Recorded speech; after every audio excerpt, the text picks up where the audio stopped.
الرحيم الحمد لله رب العالمين الرحمن الرحيم مالك يوم الدين إياك نعبد وإياك نستعين اهدنا الصراط المستقيم صراط الذين أنعمت عليهم غير المغضوب عليهم ولا الضالين آمين اللهم صل على سيدنا محمد الفاتح لما أغلق والخاتم لما سبق ناصر الحق بالحق والهادي إلى صراطك المستقيم وعلى آله حق قدره ومقداره العظيم ولا حول ولا قوة إلا بالله العلي العظيم يا همة الشيخ احضري لنا بهذا المحضر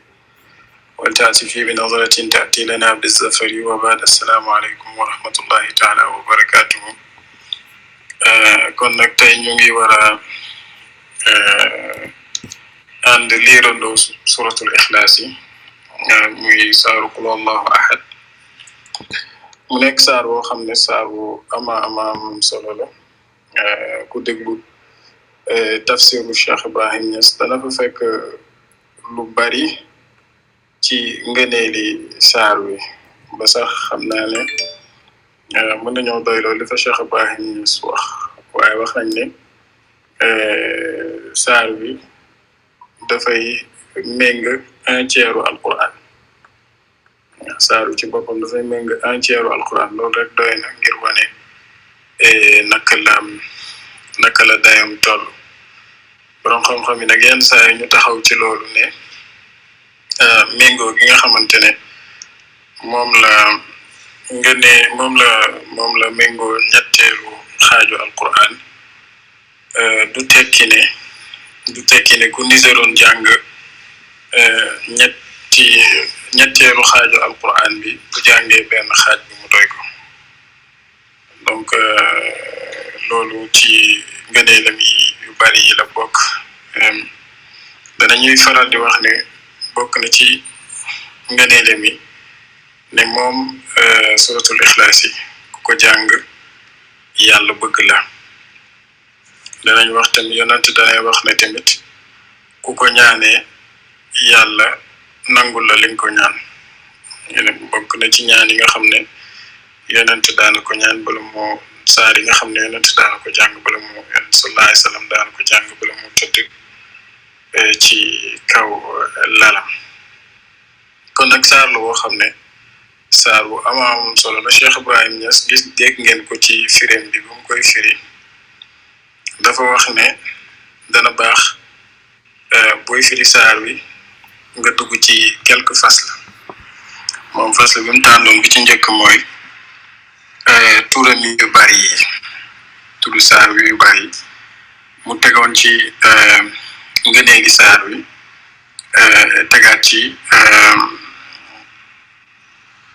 tegaat ci lan moo tax saar bi wàcc. kon maa ngi doon wax léegi ne saar wi dafay méng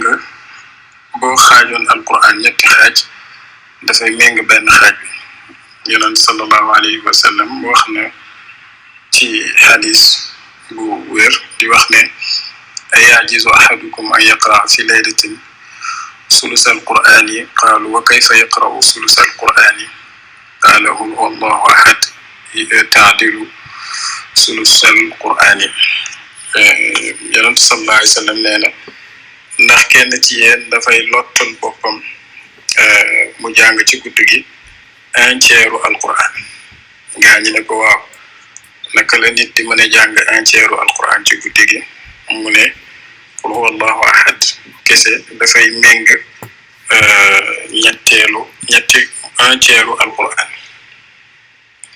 mais kon waxoon naa tamit ne bëgg gi nga koy bëgg dafay nekk sabab ngir yàlla bëgg la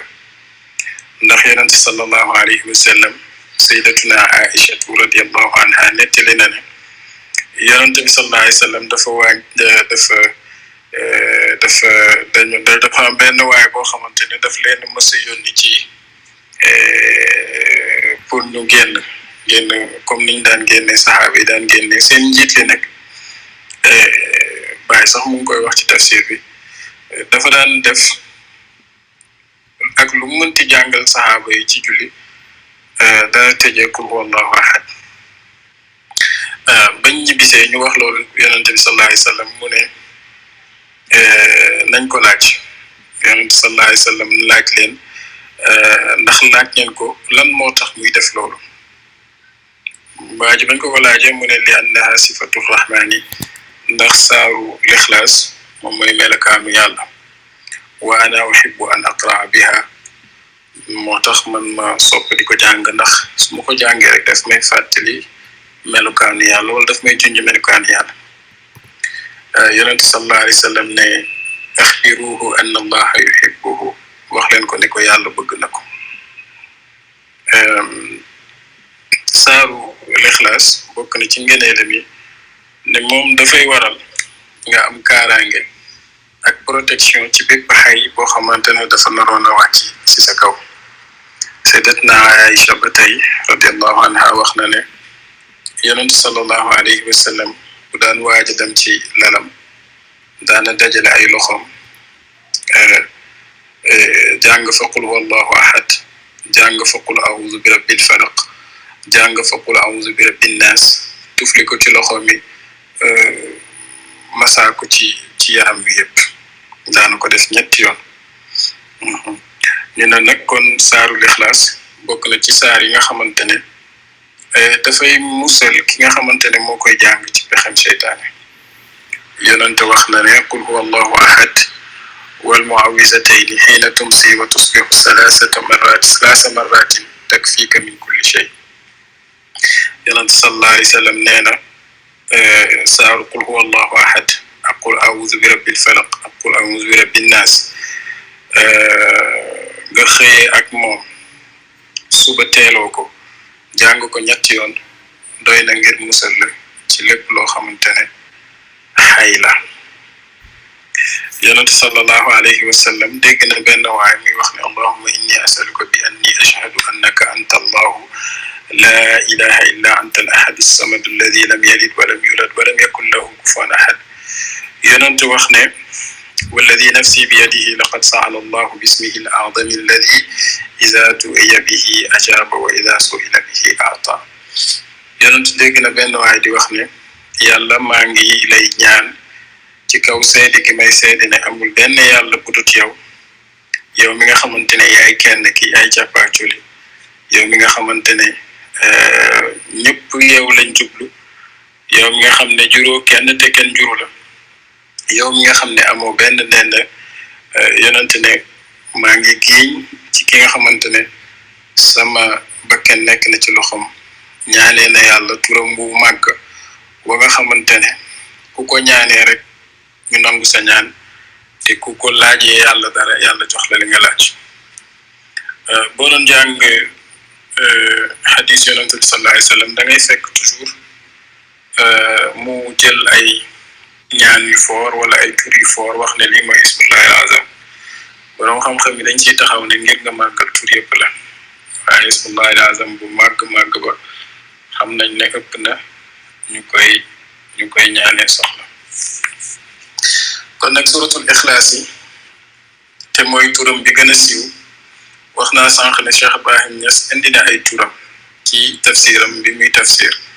alquran ba mu yëgsee suratul ixlaas yi indi na turam yi ñu ne ñaari mbir ñoo tax yàlla tuddee ko suratul ixlaas bi ci njëkk mooy an allaha axlasaha li nafsihi fa laysa fiha illa alkalaamu an illahi subhanahu wa taala wa sifatihi bi ci njëkk mooy yàlla dafa sellal saar wi ngir rek jagle gi mu jagleel saar wi ngir waxtaane boppam moom yàlla mu màggami te kawe ak ay melukaan loolu tax ñu tuddee ko lixlaas ci première mbir mi nga xamante ne tax nañ tuddee ko lixlaas mooy ne yàlla dafa sellal saar wi tudd fa kenn boppam rek la fa tudd ak ay melukaanam ñaareelu mbir bi nga xamante ne tax na lixlaas mooy tur wi gën a siiw ci suuratul ixlaas yi mooy ne moom saar wi ku ko jàng daf lay sellal wëlis bokkaale yàlla waaye nag ci charte ida qara'taha ida qara'aha alqaari'u mu'taqidan ma dallat alayhi wa aydan kawnuhu mustamilatan ala anwa'i tawxid salaasa li tax ñu wax ne saar bi daf lay muccal ci shirk bokkaale yàlla mooy ne ki nga xamantene moo koy jàng su àndee ak fas te gëm maanaa yi nga xamantene moo nekk ci biir saar wi moom dana mucc ci bokkaale yàlla waaye tamit danañ wax ne saar wi ki koy jàng daf lay muccal ci bokkaale ndax dafa dugal ñetti xaaji tawxiid tawxiidul rububiyati tawxiidul uluhiyati ak tawxiidul asmaai wa sifaati waaye daal bàyyi ba mu koy tënk dafa ne suratul ixlaas yi mooy kàrdante yàlla ku bugg a xam tawxiidu zaati na jàng saaru qul wallahu tawxiidul rububiyati mooy kennal yàlla ci moomeel gim ñu moom tawxiidul uluhiyati kennal yàlla ci yàlla gi mu yàlla ak tamit kennal yàlla ci turam yi ak ci melukaanam ñett yooyu yëpp saar wi indi na ko danañuy faral di woowee suratul ixlaas yi suratul maarifati xam yàlla ñu ne ndax maarifatullahi xam yàlla du mat lu dul nga xam saar wi xam naa ne xam ko ak dund la dégg sax ci pays Cheikh Ibrahim Niass dañ lay wax ne qul huwa allahu doy na xaatir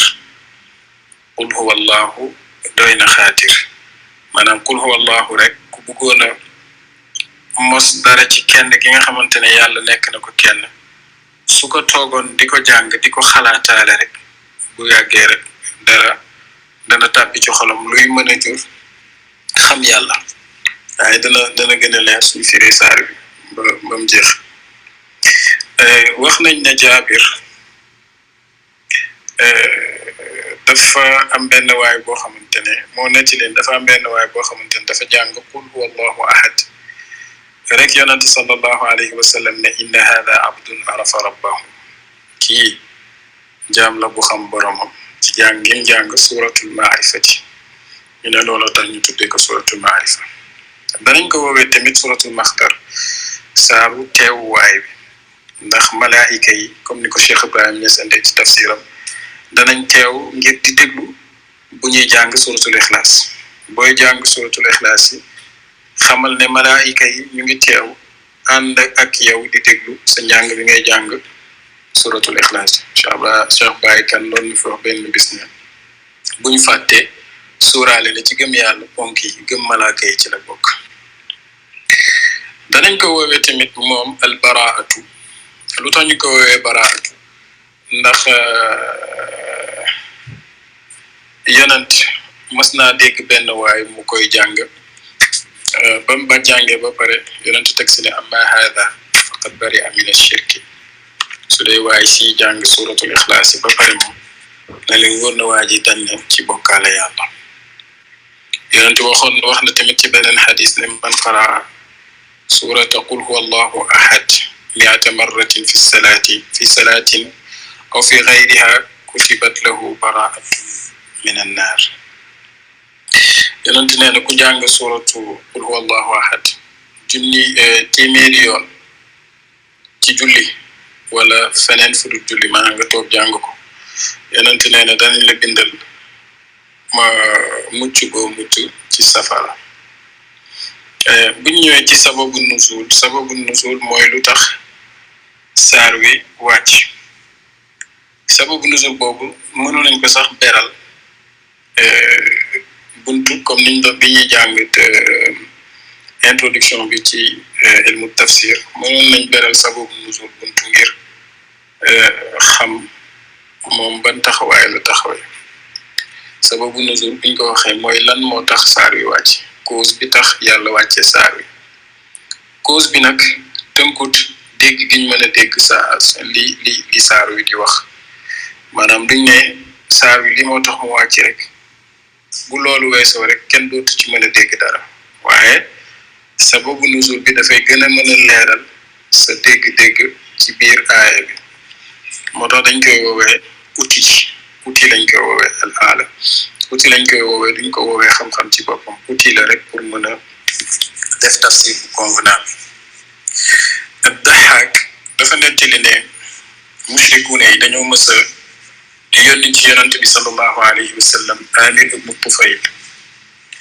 bam ñëwee mu wax yonante bi sallallahu alayhi wa sallam wax shatat tawsaanan farraqta kalimatana sabbabta alihatana wa xaalafta diina abaik fa in kunta faqiran aghninaaka wa in kunta majnunan daawaynaaka wa in kunta qad hawayta imraatan zawajnaakaha waaw wax yonent bi sallallahu alayhi wa sallam ay wax ne ko vraiment indi nga fi ak mooy nag xotti nga yoon boo xamante ne dafay mooy yoon wi suñu maam yi nekkoon waaw wallaay taxale nga ci yow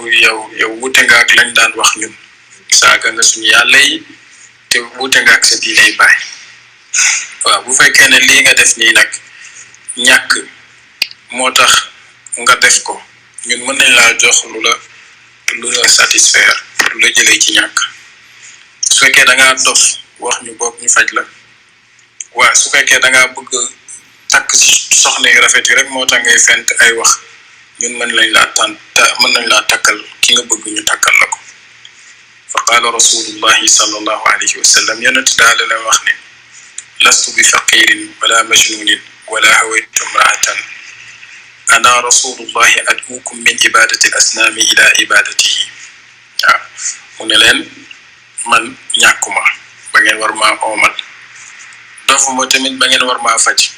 amul benn jigéen su ma xemmem ba ngeen ne da ngeen ma koy takkal ngir ma noppi li fi ne kay mooy ana rasulullahi man maay ndawal yàlla dama leen di woo ngir ngeen bàyyi jaami xërëm ñëw jaamu yàlla bi nga xamante ne kenn la amul dend ne ñu yónniwaat keneen ci moom ne ko bayyin lanaa jinsa ma'budika aw am min zahabin am min fiddatin waaw léegi nag comme noonu la demee ñun wax ñu sa jaamu ki ngay jaamu noonu yàlla boobu ngay jaamu ban xeet la bokk ndax moom ci urus la bokk wala ci or la bokk waaw maanaam de quelle matière est faite yàlla bi nga xamante ne moom nga bëgg ñu jaamu ko ñu ne yàlla wàccee suuratu qul huwallahu ahad ngir teg kàrdante yàlla la Cheikh Ibrahim Niass doon wax am na beneen xadis boo xam ne gaa ñi danañ ko tegtaloo ngir mën a xam lan moo tax saar wi wàcc ñu ne dafa am ay yahud yoo xamante ne dañoo ñëwoon di laaj yonante bi sallallahu alayhi wa sallam mais laaj boobu noonu dafa metti yonante bi sallallahu alayhi wa sallam te da ko merloo Saïd ibn Jubayr radiallahu anhu mooy nettali xadis bi dafa ne ataa rahatun min yahudin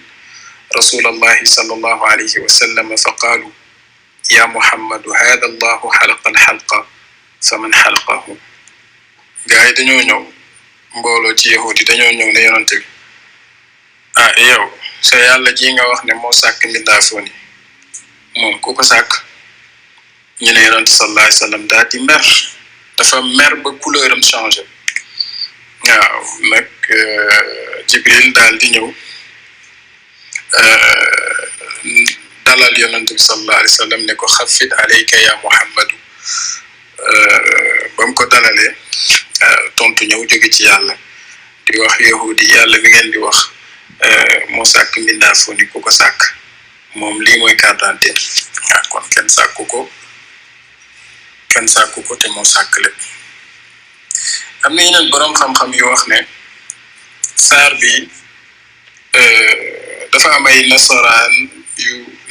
buñ ko waxee mooy chrétien yoo xamante ne najraan lañ nekkoon Ibn Abbas moo nettali xadis boobu mu ne dafa am benn wafd boo xamante ne najraan la jóge dañoo ñëw ne yonent sif lana rabbuk min zibjatin aw yaqutin aw zahabin aw fiddatin comme li ñële laajoon rek ban matière moo constitué cela yàlla ji yonent daal di wax inna rabbi laysa min shay li annahu xaaliqul ashya sama borom mënoo jël ne mbir la ndax moom moo sàkk mbir yëpp yàlla daal di wàccee qul huwa allahu ahad waaye ñoom ba yàlla wàccee ci ñoom qul huwa allahu ahad dañoo wax ne huwa wahidun wa anta wahidun moom kenn la teew kenn nga donc y a pas de différence yonent ne leen laysa ka mislihi shay yàlla dara melul ni moom qaalu zidna ñoom ñu ne ko zidna min as-sifaat dolli ñu ci melokaan ngir ñu mën a gën a comprendre lan la wute ak ñun mu ne leen allahu samad yàlla mi nga xamante ne moom la ñëpp di jublu fa qaalu ñu daal di wax wa ma samadu kan mooy samad samad bii nag dafa nekk objet de débat xam naa ñoom boroom xam-xam yi nekk ci groupe bi danañ xam lan lay junj samad bi am na ñoo xamante ne boroom xam-xam yi surtout orientalistes yi dañ ci nekk di werante ndax origine am arabe la wala leneen lu dul arabe la ak ndax lii dafay toppandoo jeneen wax ju nekkoon ci bible wala déet mais daal bokk na ci définition yi nga xamante ne boo demee ci lisaanul arab ñu ko fa fekk ne mooy samad gi mooy ki ñëpp di jublu ngir mu faj seeni soxla loolu la yonent wax sax daanaka nee na alladi yasmudu ilayhi alxalqu fi lxawaïj ki nga xamante ne moom la bindaa foo ni di jublu ngir mu fajal leen seen xaajo yi waaye ba tey ñoom doylu ñu ne ko dolli ñu yàlla teg ci lam yalid yonent ne leen kama waladat Mariam comme ni nga xamante ne noonu la Mariam juree yàlla jurut wala mu yulad te kenn juru ko boroom xam-xam yi tamit surtout grammairien yi ak nuxaat yi taxaw nañ ci formulation wu texte bi ndax dafa li ñu doon tàmm xam mooy kenn juru ko te jurul kenn waaye fii dafa dëpp wax ji waaye ñi ci bëri sax dañuy bëgg di jaare ci wax ji ngir di ko ŋàññee alquran wala di ko jéem a taxale waaw ndax ñoom xelu doomu aadama lañ yor te dañoo bëgg yàlla di wax comme ni doomu aadama di waxee te yàlla du nit walam yulad ñu ne ko maa wulida isa comme ni nga xamante ne dañ ko juree isa walam yakun lahu kufuwan ahad te amul kenn ku muy nawloon teel moom yàlla subhanahu wa taala ñu ne waaw yuridu naziran min xalqihi kon nag saar waa ngi noonu prime mu xawoon a yomb la mooy qul yow Muhammad waxal huwa moom allahu yàlla ahadun kenn la allahu samad allahu yàlla mi nga xamante ne moom la ñëpp jublu lam yalid jurul walam yulad te kenn juru ko walam yakun lahu te moom yàlla amul nekkul di am kufuwan ndend ahad nekkul di nekk ndend ak kenn qul waxal yow Muhammad huwa moom allahu yàlla ahad kenn la allahu moom yàlla samad moom la ñëpp jublu lam yalid jurul walam yulad te kenn juru ko walam yakun lahu kufuwan ahad te nekkul di ko ñeel nawle nekkul di nekk ak nawle kenn waaw léegi nag mutasawifiin yi dañoo taxaw ci aaya bi wax ci ay wax yoo xamante ne wax yu yéeme la toxal naa fi waxi Ibn Arabi toxal naa fi waxi Sulami toxal naa fi tamit waxi Cheikhuna Tijaani ndax boo demee ci Ibn Arabi dafay wax ne buñ ne qul huwa allahu ahad qul waxal huwa moom allahu ahad mooy kenn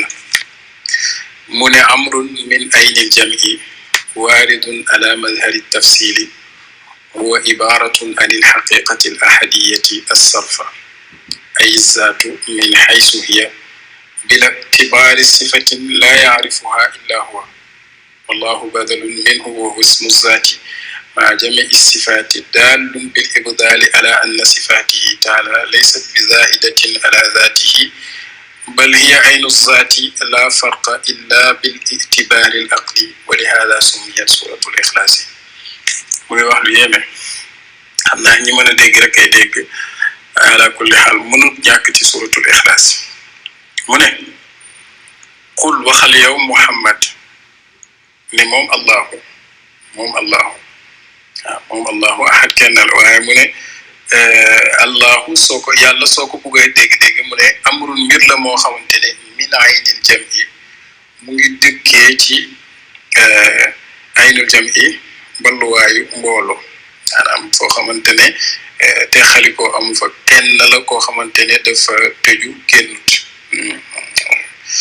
mais waaridun mu wàcc ala mazhari tafsili si feeñu waayu te xale waaw benn mbir la moo xamante ne dafa jóge ci balluwaayu booloo wàcc ci feeñu waayu te xale te mu ne wa huwa moom ibaratun ab junj la anil xaqiqatil ahadiyati ci xaqiqa boobu ñuy woowee ahadiyatu foog naa jaaroon na fi ñu waxtaan ci ahadiyatu ak waahidiyatu waaye danañ fi jaaraat mu ne xaqiqatul ahadiyati nag boo ko waxee mooy azzaatu min xaysu hiya mooy jëmmi yàlla ji fa moom fa mu nekkee moom nga xam ne bila itibaari sifatin wala yaarifuha illa huwa kii jëmm ja ba mu nekkee jëmm ja ba nga xamante ne doo ko mën a xalamee benn melokaan te foofu noonu kenn xamu ko fa kudut moom waaw Oustaz Ahmad Ba sëriñ bu baax dafay faral di wax ne ahadiyatu mooy allahu xaysu kaana walam yukawwin mooy yàlla ba mu nekkee te nekkalagul dara loolu la Ibn Arabi di jéem a junj fii mu ne wallahu turu allah nag badalun minhu dañ ko ko remplacer boo wa ismu zaati te mooy turi jëmm ja maa jami sifaati ànd ak melokaan yépp waaye nag mu lay wax benn affaire mu lay wax loo xamante ne point de vue théologique la te ñu bari ñëpp war nañ koo bàyyi xel mu ne la nag melokaan yi yàlla mi màgg te kawe nekkut lu dolleeku ci jëmmi yàlla ji waaye ci jëmmi yàlla ji la bokk mu ne la farqa illa bil itibaari al aqli wa li hada sumiyat suratul ixlaas mu ne nag bu ñuy texalee melokaani yàlla ji ak jëmmi yàlla ji loolu ci nattaleb xel la waaye dëgg-dëgg yàlla na mel ak melokaani bi ñoo ànd nekkut loo xam ne melokaani bi ñëwut ñu dolleeku ci yàlla mu wax yeneen wax nee na li anna al ixlaasa tamxiisu alxaqiqati al ahadiyati an shaa'ibati al kasrati kama qaala amiru almuminin radiallahu anhu kamaalu al ixlaasi lahu nafyu sifaati anhu mu ne lixlaas looloo tax ñu tuddee saar bi lixlaas lu tax ñu tuddee ko lixlaas mooy ne saar wi dafay ñëw di jël ñu koy di épurer mooy mu sellal setal xaqiqatul ahadiyati lu mu koy sellalee mooy shaibatul kasrati maanaam reproduction multiple la koy sellalee maanaam bu buggee sellal yàlla dëgg-dëgg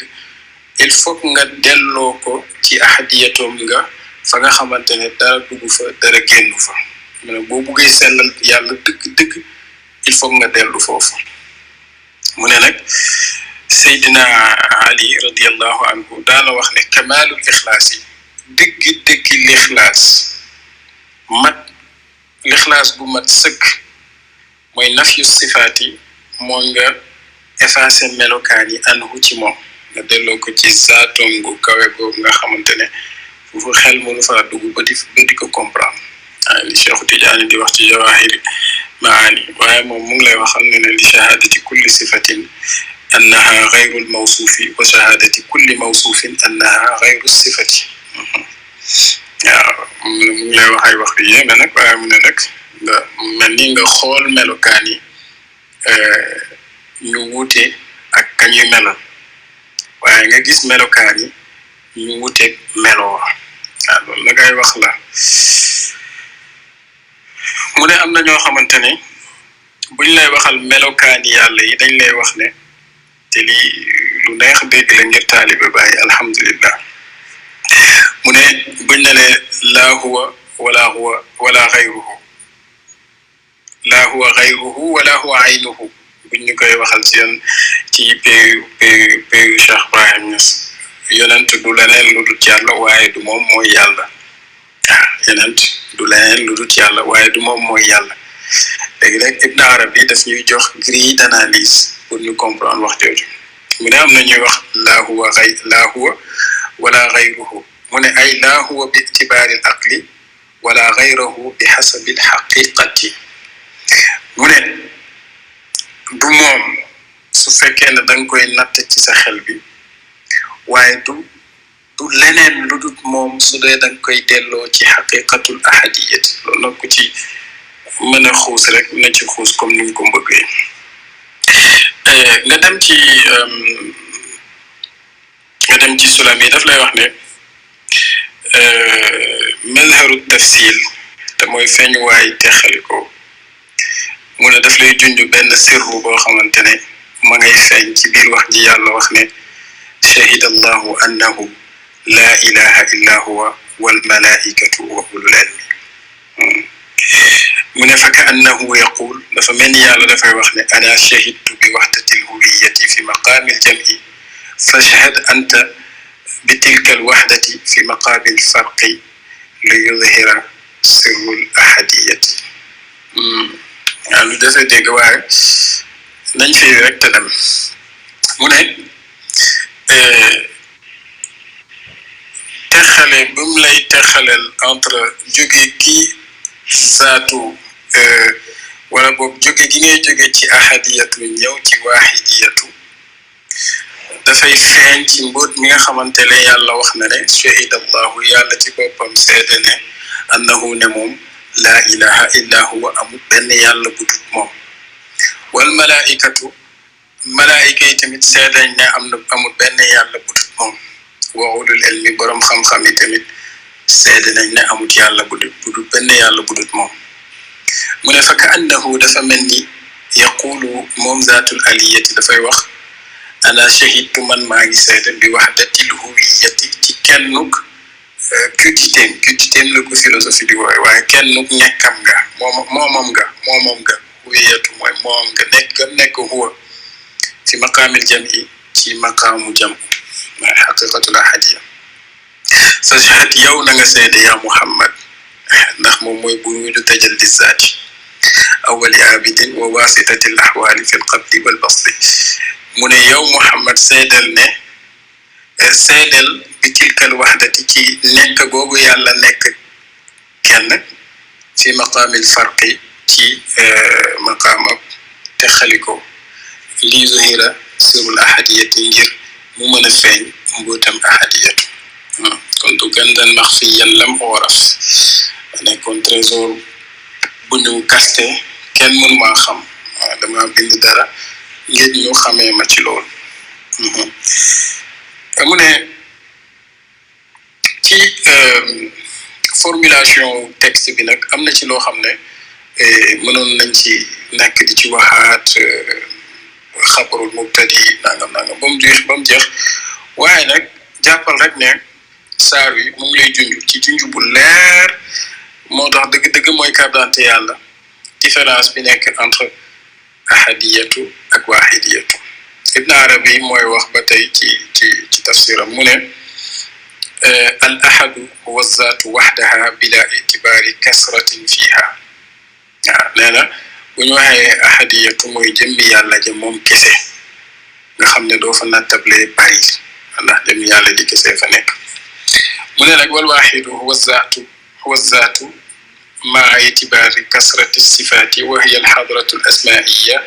li kawni alismi huwa zaatu maa sifati ni ko Cheikhuna Tijaani moo firee moo gën a yomb Cheikhuna Tijaani bañ ko laajee lan mooy waahidiyatu dafa ne tajallihi bi asmaihi wa sifatihi fi gayrihi li gayrihi wa hiya alxaqiqatu aladamiyati waaw loolu tamit mbir la waaye nee na Cheikhuna Tijaani bañ ko laajee lan mooy waahidiyatu dafa ne tajallihi mooy feeñ nga muy feeñ bi asmaihi ci ay turam wa sifatihi ay melokaanam fi gayrihi ci leneen lu moom waaye bul fàtte ne laa huwa gayruhu wala huwa aynuhu li gayrihi ngi rek keneen waxyete moom alxaqiqatul adamiyati moom lay woowee xaqiqatul adamiyati loolu nag ku ko bëgg xam faw nga jege taalibe Cheikh Ibrahim Ñas Ibn Arabi nee na wal waaxidu moom huwa moom azzaatu maa itibaari kasrati sifaati ànd ak ngay xalam melokaan yi niñ bëree te nee na mooy xadratul asmaiya li kaw ni ismi huwa zaatu maa sifa ndax tur bi moom mooy jëmm ji ànd ak melokaana loolu xanaa neex naa dégg waaye mu ngi delloo ci maqaama boo xamante ne maqaama fanaaw la ci toujours ni muy firee xaqiqatul ahadiya Ibn Arabi mooy wax Ibn Arabi 1240 la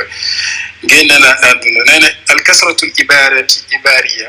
ibariya laysat bi cheyin fi lxaqiqati wa ma abtalat ahadiyatahu wa ma asalat fihi waxdatihi bal alxadaratu alwaxidiya hiya bi ayniha alxadaratu alahadiya bi xasabi alxaqiqati ka tawahumi alqatarati fi lbaxri masalan dafay mel ni rek ba yonent di waxtaan ak Seydina Ali di waxtaan ak moom comme ni sëriñ di waxtaane ak taalibe mu ngi koy wax ne ko yaa Ali kaana allahu wala shay'a maahu yàlla fi nekkoon te dara nekku fi ak moom Seydina Ali tontu ku jeex ci pay ba ndax bàyyi nee na da ngay gis ci biir tëralinu saar wi ñetti maqaama ci dox ci yàlla yu bokkul te boo liiree Ismaïl Haqi dafay wax même mbir mi waaye waxi Cheikh Ibrahim Niass nekkut ak keneen bokkut ak waxi keneen Cheikh Ibrahim Niass nee na ñi nga xamante ne dañoo jeex ci yàlla seetlu ñu dara lu dul yàlla fal aarifuuna fanaw bi an lam yashhadu shay'an wal mutakabbir al mutaali wa raaw siwaahu ala al xaqiqati baatila mu ne ku yegg ci maxaama boobu nga xam ne gisatoo déggatoo xamatoo yëgatoo dara lu dul yàlla bu yàlla ne kul huwa rek dégg na huwa googu rek moom dégg na ci mu ne nag si seen suuf ñooñu jeex takk ci yàlla gisatuñu déggatuñu xamatuñu dara ñu ngi ci fanaaw daam jeex yàlla ku mat sëkk bu ne huwa rek ñoom ñu dégg mu ne am na ñoo xamante ne nag ñu ngi am ak mos xeeti nañ waaye ànd ak ne ñu ngi yëgaale leneen lu dut yàlla kon ba tey ku xam leneen lu dut yàlla il faut nga génnee leneen lu dut yàlla mu ne ñooñu soxla nañ ñu gën leen a xëccaat ci pay ba pour ñu xam ne am na lu des seen kanam moo tax yàlla teg ci allahu waaye bu ñu leen waxee allahu rek ñu jeex sa pay ba donc looloo tax wala yàlla yi di la wax allaha qul wa daril wujuda wa ma xawa in kunta mutaadan buluuxa kamaali allaha qul wal xayra xalli fa innama nuuru jalalati indana bi siwaahu mu ne ñooñu ñooy asxaabul yamini Ismaïl Haqi tamit loolu nee na ñooñu ñooy asxaabul yamini asxaabu simaali nag mooy ñi nga xamante ne ñoom dañoo am kiiraay bu tar seen diggante ak seen borom ñooñu moom soxla nañ ñu gën leen a leeral mbir mi looloo tax bàyyi mu ne ñooñu la yàlla di waxal di leen wax qul huwa dégguñu mu ne leen allahu dégguñu mu ne leen ahad mooy kenn ñu doogu mën a dégg waaye Ibn Arabi dafa ne bëri googu noonu ñi nga xamante ne ñoo nekk ci asxaabu shimaali di gis ak bëri nekkul dara dëgg yow bàyyi nee na li la kiiraay sa digganteeg sa borom nekkul existence su ay existé maanaam amul loo xamante ne dafa existé ba war a dox sa digganteeg yàlla li fi nekk kay mooy yow yaa jàppee ne dafa am lu existé te waxumu mawjudin moo la jàpp waaye wujudu mawjudin amul foofu noonu dëgg dara lu nekk sa digganteeg yàlla ba war la koo mën a tere gis amu fi yow yaa njort ne am na lu fi ne ba mënoo ko gis waaye kon nag Ibn Arabi mooy wax dama koy leeralee waxi baay rek waaye Ibn Arabi mooy wax wa ma abtalat ahadiyatuhu Ibn Arabi nee na yu bari yi ngay gis fii yëpp yàquñu kenn gi nga xamante ne yàlla nekk na ko kenn wa ma asarat fi waxdatihi te ñoom tamit jeexitaluñu ci nekk ga yàlla nekk balil xadratul waxidiya nee na waxidiyatu googu ñuy wax sax mooy deuxième niveau d'existence suñ ko mënee waxoon noonu hiya nee na dëgg alxadratul ahadiya mooy jëmmi ahad mooy xadratul ahad bi xasabil xaqiqati nag buñ ko delloo dëgg-dëgg ga xam nga it na kii Abdul Qadir Jilani nee na wara aw siwaahu waaye fan lañ ko gis alal xaqiqati ci dëgg-dëgg ci dëgg-dëgg kon li ngay gis fii nii yëpp yaakaar ne moom la du moom moo tax mu ne Abdul Qadir Jilani dafa ne wara aw ñoom ñu gis siwaahu leneen lu dul yàlla alal xaqiqati ci dëgg-dëgg baatilan muy neen mu ne ka tawahumil qatarati fil bahri masalan mooy nga mel ni ku gis ne dafa am benn genre njunux buy dox ci kaw géej gi nga foog ne dara la fa waaye du fa dara saraab la rek léegi nag ma jeexalee waxi dof yooyu noonu ci wax joo xamante ne Sulaam yi moo koy wax ndax waxoon naa ci njëlbéen gi ne Cheikh Ibrahim Niass nee na lixlaas tawxidu zaati la lay junj mooy bennal jëmmi yàlla ji mu ne tawxidu zaati nag moom Sulaam yi nee na tawxidu zaati muxtassun fi lxaqiqati billahi taala waaw nee na dëgg bennal jëmmi yàlla ji lu ñu jagleel la fi lxaqiqati ci dëgg billahi kon yàlla rek a mën a kennal boppam mu ne wa abdul ahadi waaw lii nag junj la ci ku mën a dégg ne wa abdul ahadi ki nga xamante ne mooy jaamul ahadiyatu huwa moom waxidul waqti mooy aji càppaacoliwu ci jamono saaxibu zamani mooy borom jamono alladi ba nga xamante ne lahu ñel na ko al qutbiyatul kubra qutbaniyatul uzma ka ca toog kooku moom mooy abdu al ahadi bu la neexee nga ne abdu zaati mën a dégg-dégg wal qiyaamu taxaw gi ngay taxaw nag bil taxaw gi muy taxaw waaw te moom moo taxawee bil ahadiyatil ula ci ahadiyatu bu njëkk ga wa abdul waxidi waaw abdul waxidi jaamu waxidiyatu huwa alladi balagahu llahu xadrata alwaxidiya wa kashafa lahu an ahadiyatihi wa kashafa lahu an ahadiyatihi jamia asmaihi fa yudrika ma yudriku wa yafalu ma yafalu bi asmaihi wa yushahidu wujuha asmaihi waaw Cheikh Tidiane nee na taifatun min ashabi law ijtamat akabir aqtabi muhammadin ma wazinu sharata wahidin minhum fa kayfa bil imam al fardi ana nag nee na kon abdul ahadi am na abdul wahidi am na ñu yegg ci maqaama tasawufat kon nag alhamdulillah saar waa ngi noonu mu nekk saar woo xamante ne saar woo am solo la mooy représenter le tiers du Coran loolu rek doyal le tiers du Coran te mooy nag suratul maarifati taalibe gaa yi ñooy faral di wax ne qul wallahu doy na xaatir assalaamu aleykum wa rahmatullahi taala wa barakatuhu. waaleykum salaam takbir allahu akbar alhamdulillah baba gaj baba moo gaj si dama xaar yàlla Seydou Sultan bu fekkee yaa ngi fi rek incha allah bu fekkee mën nga ñëw Ousseynou baba na nga jàmm d'accord Ousseynou waaw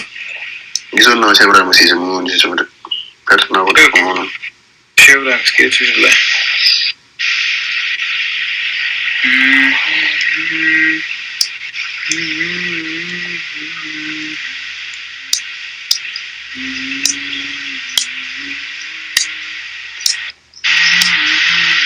carte gi leer na de ma ne carte gi leer na de mu ne sax bu ma wax su ma waxee damay yàq affaire gis nga man noppi boo gën la Ousseynou ah si reprends la sourate en français loolu lañ bind ci groupe bi man c'est pas la sourate en français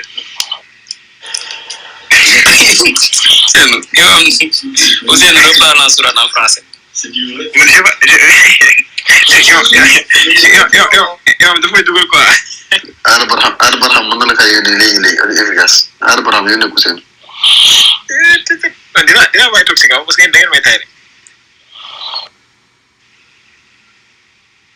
man ma wax ko mu ne Ousseynou laa tudd jàngu français laa jàng donc aw ma xam-xam amaan ma xam. non je pense pas que il veut dire nga tafsir ko mais peut-être def une lecture quoi. ma léegi envoyé leen ko mu dégg ko envoyé leen ko. man est-ce que am na version française quoi am na version kii la am de. envoyé nañu ko bu yegg. waaw. envoyé nañ ko. pour que ne ala mo ko ne de. أعوذ بالله من الشيطان الرجيم الحمد لله dit il est Allah unique Allah le seul à être imploré pour ce que nous désirons il n'a jamais engendré n'a pas été engendré non plus et nul égal à lui dit il est Allah unique Allah le seul à être imploré pour ce que nous désirons il n'a jamais engendré n'a pas été engendré non plus et nul n'est égal à lui sadaqallahu azim loolu Ousseynou docteur Hamid mu ci suuf. docteur Hamid gisuma ko de. pardon mu yëngal ko. docteur Hamid. mën naa yëg. ay 15 minutes yooyu 10 minutes parce que 20 lañu war a pare quoi. docteur Hamid yëngal ko. yëngal naa ko de peut-être mën naa am dama gisagul ko ci. Seydou Sultan bu fekkee mu ngi fi tamit wala Cheikh Ibrahima mu ngi fi. Cheikh Ibrahima moom waxul dafa mel def génn de kanam avec monsieur Ba. Sangral bi moom tafsir gis naa ko ci romb. bon peut-être man li may def salaamaaleykum Seydou Amir. docteur Hamid ñu ngi lay ziar bu baax ñes. waaleykum salaam wa rahmatullah. Seydou marhaban noo def bismillah. déedéet continuer ci li nga ne woon. jërëjëf Niass mon commentaire va être axé sur la forme, la clarté du propos de l'imam. Je pense que sur ce point de vue-là, il fait l'unanimité. Donc, nous avons sant yàlla ñu ci sant yàlla bu baax di ko ci sant di ñaan yàlla dëgëral ko yàlla yokk xam-xam bi ci barke Mawlana Rasulullah sallallahu alayhi wa sallam. Galas Ahmada bu fekkee am ngeen ay questions vous pouvez ajouter rek après ñu xool incha allah wala docteur Amid bu fekkee tamit am nga commentaire ci base bi bu fekkee yaa ngi fi woon depuis le début incha allah docteur Amid.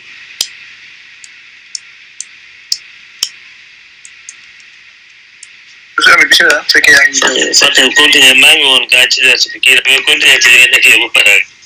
non sëriñ bi pare nañ bisimilah nga soo ñëwee dañuy pare dañuy def Seydi. te xam nga olof yi imam doon làkk sànq am na fi ñoo xam ne dégguñ ko sama classe bi dégguñ olof yooyu il faut nga leeral leen ko ci français moo tax lire ko nii rek du baax il faut nga xaw a kii yenn kii. ah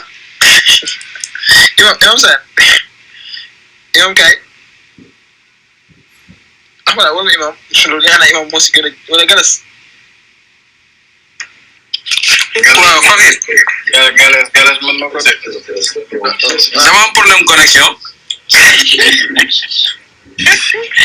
imam docteur Amid élément bi suñu am na solo trop. ah waaw bon. ñu ngi ziar bu baax ñu ngi ziar.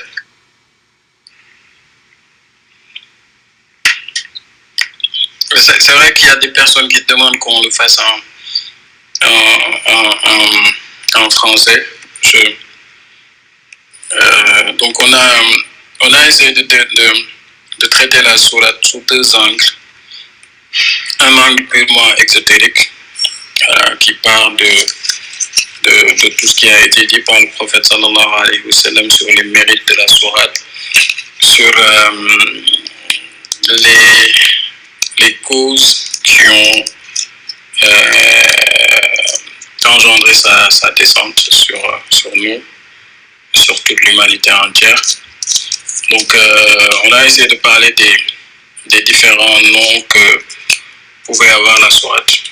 Il y en a une cinquantaine au bas mot. Mais nous on a préféré n'en citer que 4. la plus connue, Suratul Ikhlas. Ce qui a été dit par rapport à cette dénomination de la sourate, c'est qu'il y a deux raisons fondamentalement qui ont fait que cette sourate a été appelée la sourate al-Ikhlas, la sourate du monothéisme pur. La première, c'est que Allah n'y traite que de lui-même et de ses attributs. La deuxième explication, c'est que la sourate permet à celui qui la récite d'être épargné ou d'être sauvé du polythéisme. Quand celui qui la récite et qui comprend et assimile le dogme qui est traité est assurément sauvé du polythéisme. Elle a été également nommée Suratul Ikhlas, sourate du monothéisme pur, parce que Allah subhanahu wa ta'ala y traite des trois dimensions du monothéisme. Le monothéisme seigneurial, le monothéisme, on peut l'appeler comme ça, théiste, et le monothéisme à travers les noms et les attributs d'Allah subhanahu wa ta'ala. Il a été dit également que la sourate a été appelée Suratul Ma'rifa, sourate de la connaissance gustative. Parce que le prophète sallallahu alayhi wa sallam un jour dira à quelqu'un qui l'a récité que c'est un serviteur qui connaît son Seigneur. Elle a été également nommée Suratul Mahdar, la sourate de la présence, parce que quand elle est récitée, les anges sont présents et ils écoutent sa récitation. Elle a également été appelée Al-Bara'a. Al-Bara'a, on peut l'appeler l'échappatoire, parce qu'elle permet d'échapper au polythéisme. Et le prophète sallallahu alayhi wa sallam a dit dans un hadith que celui qui récite 100 fois la sourate al-Ikhlas dans sa prière, dans une prière, c'est-à-dire une prière surrogatoire peut-être, ou en dehors de toute prière, Allah lui donnera une échappatoire à l'enfer. Plusieurs raisons ont été évoquées pour sa descente. Celle qui vaut la peine d'être citée aussi ici, c'est qu'il y a une demande pressante auprès du prophète sallallahu alayhi wa sallam que faisaient à la fois les mushrikoun, les polythéistes, les juifs et les chrétiens, pour que le prophète sallallahu alayhi wa sallam leur détermine la nature de son Seigneur. La nature de son Seigneur. Il y a même là un discours qui est une parole qui est rapportée dans laquelle les polythéistes mécois demandent au prophète sallallahu alayhi wa sallam, mais ils lui disent que tu nous as traités d'impies, tu as dispersé tu as semé la discorde dans notre discours, tu as insulté nos divinités et tu t'es éloigné de la religion de tes ancêtres. Si tu l'as fait parce que tu es pauvre et que tu veux t'enrichir par le nouveau discours que tu poses, ou si tu es un fou et que tu as besoin d'être soigné, nous te soignerons. Si tu es pauvre et que tu veux de la richesse, nous pouvons te la donner. Et si tu as des vues sur une femme que tu veux épouser et qui t'incite à faire ce nouveau discours, nous pouvons te donner la femme que tu veux. Le prophète sallallahu alayhi wa sallam leur répond en leur disant que je ne suis ni pauvre ni fou et je ne désire aucune femme. Je suis juste l'envoyé de Dieu et je vous appelle à délaisser la servitude des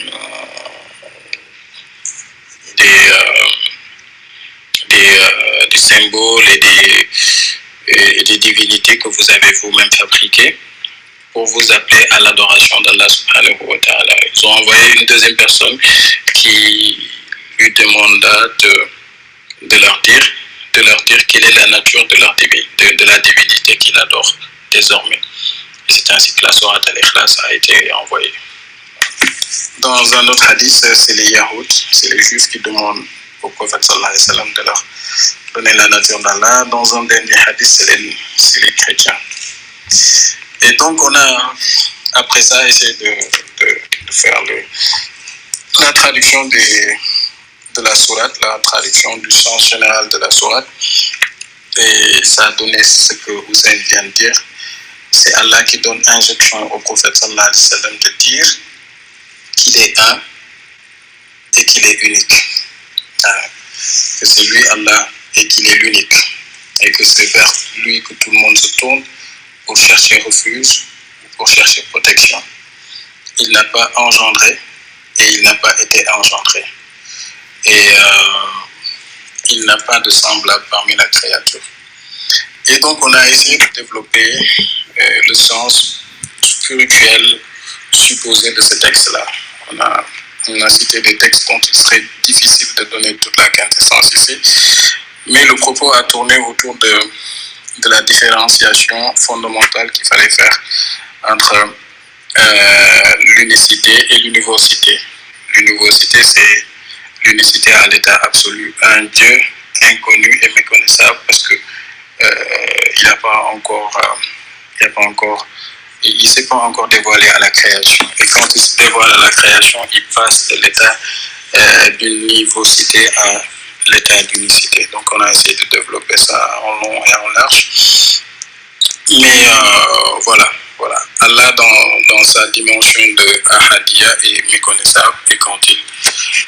fait don de sa personne au prophète sallallahu alayhi wa sallam et qui descend au niveau de la Wahidiyya,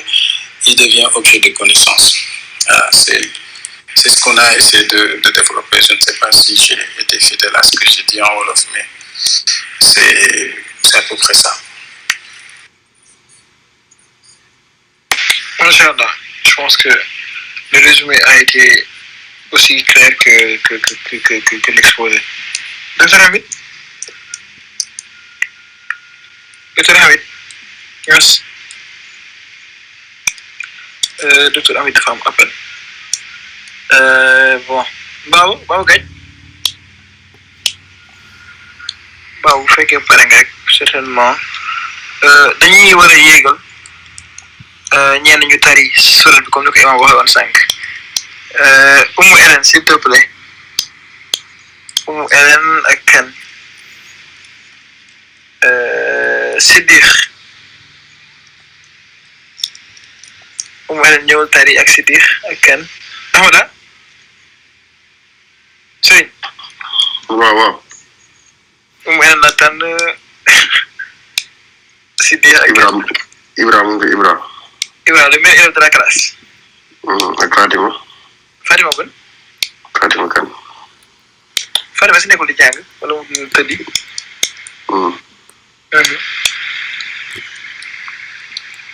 Pour correction bi mën nga yégal Abbas mu corrigé Abbas. Abbas. waaw du yëg de waaw sëriñ la. yégal ko rek mën naa am. bàyyi Abbas li nga sonal Abbas bu may avocat bàyyi Abbas. yégal Abbas mu def correction bi. su dee xam naa dafa jàpp mu rajo yëgut. fekkee demul sax. Umu Hélène yégal.